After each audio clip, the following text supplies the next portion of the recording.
What does that stand for?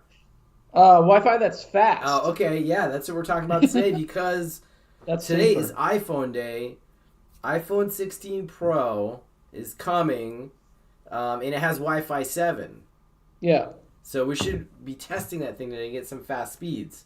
you see that? Um, but tell me, let's talk about what we're doing with our old iPhones, our old 15 Pros, right? So I'm selling Yeah. mine on eBay now. I put it on as an auction with no buy it now, and I have it ending tomorrow. So I'm getting the new phone today, and I'm gonna restore it from the backup, my iCloud backup, onto the new phone, and Yeah. then I'll send out the old phone, this one, tomorrow. Right now, what Yeah. did you do?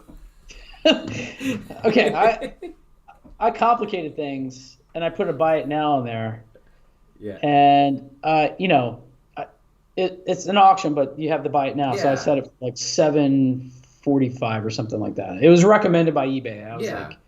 I was like, nobody's gonna buy it for 745, and I sold it like the next day. I think I sold it that day. Yeah. And I was like, no way that sold. So I checked. I was like, oh crap, it actually sold. So I had to ship my phone. So I don't have my phone.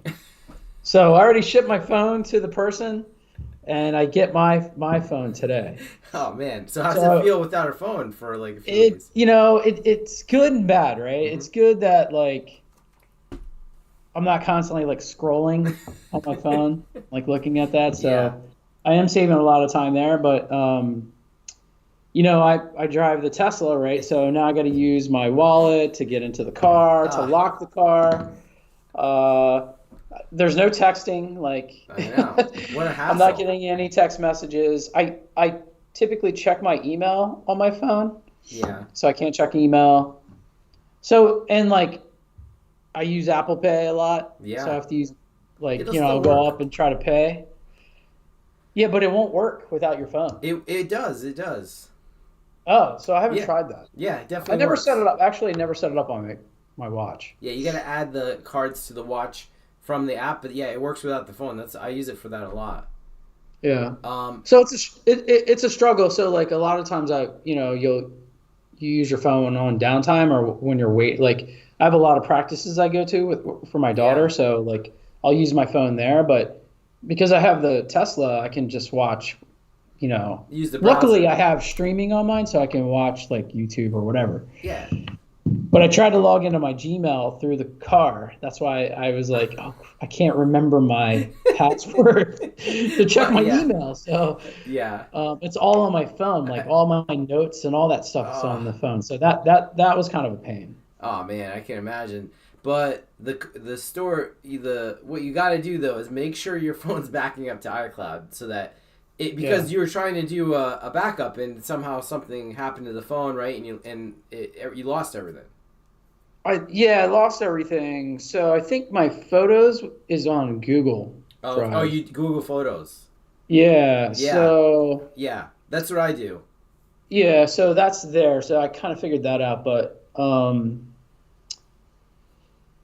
yeah, so I don't think I lost the photos were the only thing I was really worried about, and I think Yeah. that's on Google Photos. So that was the biggest thing. But like I did have notes. You, Like all my passwords are within my notes or like birthdays and all that they stuff. may Like come back. your birthday They was may on come there. back when you restore because some of this stuff may have been saved, but Yeah. but But like when I was going through the process, I must have tapped restore. I don't know. Yeah. I'm guessing like it just didn't happen.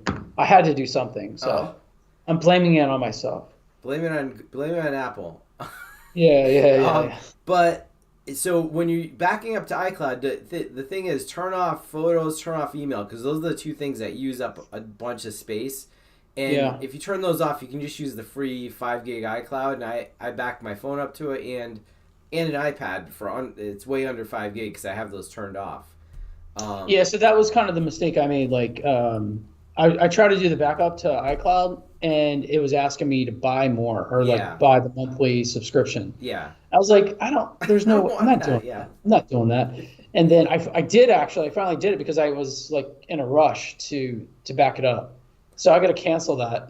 Yeah, definitely cancel that. But if you use Google Photos, I think they charge like it's like maybe really cheap. It's like $20 a year for high quality or something. But that way, I like that. I back all the photos up to Google Photos, and then the phone gets wiped basically of photos every time I get a new one. So you don't have like that. All you don't need all those old photos locally, you know. But I'm also tapped out on my Google though. Oh, you are, yeah. I think I upgraded the Google account. It's super cheap though. It's like $20 a year. So that's probably what I need to do Yeah. because the iCloud is $9.99 a month, Yeah, and that actually wasn't even enough. yeah, I can't remember how much space you get, but it was not enough. yeah. So And that way you're maybe I not need- basically you only need the Apple one to back up the settings, the apps, all your passwords. That's what you Yeah. want to back up on iCloud. Like the photos you can back up on other services and not be like spending all this money to keep every single photo and filling Yeah. up your memory, because every year you get a newer phone and the thing that adds up is the photos. I need to get 512 now because I have even more Yeah. photos and videos. It's the videos more than the photos, right? So wipe those photos every time you get a phone, and you'll have like free space again, right? Because I make a lot of videos on there; those all get wiped. I'm starting fresh, right? So yeah, make sure you're backing up to iCloud because you could have a problem like Brian. Yeah. So a couple other things that we did this week. So we'll once the iPhones come in, we'll post some speed tests on the Wi-Fi 7. I have the ECW 536 here connected. So we'll do some open speed tests, because then you'll see these are connected at 10 gig, right? So we'll see the maximum speed that the iPhone can do, and I have a 1.4 gig internet connection. I'll check that out. So yeah, stay tuned. We'll post that later on LinkedIn what we're getting if they come in. I didn't tell you this, but I might upgrade to 2 gig. 2 gig on your internet connection. Yeah, I mean it's not that much more now. I mean, it's either like you're paying for like a slow connection, like 40 meg or something, or 100 meg, which most people is fine for most people, right? Like if you're not doing a lot, if you don't want to test the capabilities of these new devices, 100 meg is really enough to stream Netflix, everything. But once you get into like a gig, it gets expensive, right? It's like $80, $100 a month anyway. So to get 2 gigs, it's probably not that much more. It's not gonna be double. Yeah, it's not double. I can't remember the cost exactly, but it wasn't so much where I was like, whoa, I'm not doing that. Yeah, I have to see what Comcast is doing. I think they're probably starting to move in with like 2.5 gig. I know my cable modem's capable of that. So we'll see. Oh, that's right. Yeah, that's the thing that you have to look at too, right? Yeah, you got to make sure that your hardware is capable. Did you get the same cable modem I did? I thought you upgraded it or something. Yeah. So yeah, I have a 2.5 gig capable cable modem. I have the ESG 510. Oh, I'm sorry. I'm running the ESG 510. You are, so that's capable also. Yeah. And you have fiber internet there? Fiber, yeah. Okay. It's fiber to the 2.5 gig, yeah. It's a what is it? Mocha. A Mocha adapter. Yeah. So yeah, we'll definitely check the internet connection, see how the iPhone does in that. But then the raw speed with the open speed test, which is a great server application. A couple other things this week. I got to drive the Cybertruck, man. So what do you think of that? Like, not many people get to do a test drive. I see a lot of them now. Yeah. And I'll never buy that thing. So I was at this electric vehicle symposium last Sunday. Pretty cool event. There was, Tesla was there, Rivian was there, and there was and BMW was there. But everyone was lining up to drive the Cybertruck. Like everyone. So at the end of the day, I finally got in there to do it. But Tesla actually brought one out. I think there's only like one in Connecticut at the Mohegan Sun Casino. But they brought this one, I think, from Brooklyn or somewhere. And at the end of the day, I got to drive it, just a short loop. And this, it feels like a much smaller vehicle. Like just because of the 4-wheel steering and the steer-by-wire and everything, like you look at this thing, it's menacing looking, right? Like, and you get in there and it turns pretty quick in the parking lots and stuff. Yeah. So it maneuvers pretty well. It really looks, when you're inside of it, it kind of feels like a Model 3. Like, there's not much difference. The screens are the same. Yeah, that's how I felt when I got into it. Like Yeah, I didn't feel like I was in a big truck, right? I felt right. like I was in And my normal car. it's not a premium vehicle like the Tesla employees were saying. They're like, Cybertruck's not a premium vehicle like the Model S or X, right? So the interior is just like, it's just like utilitarian, like the Model 3, like it's just basic but Yeah. nice. I liked it. Yeah.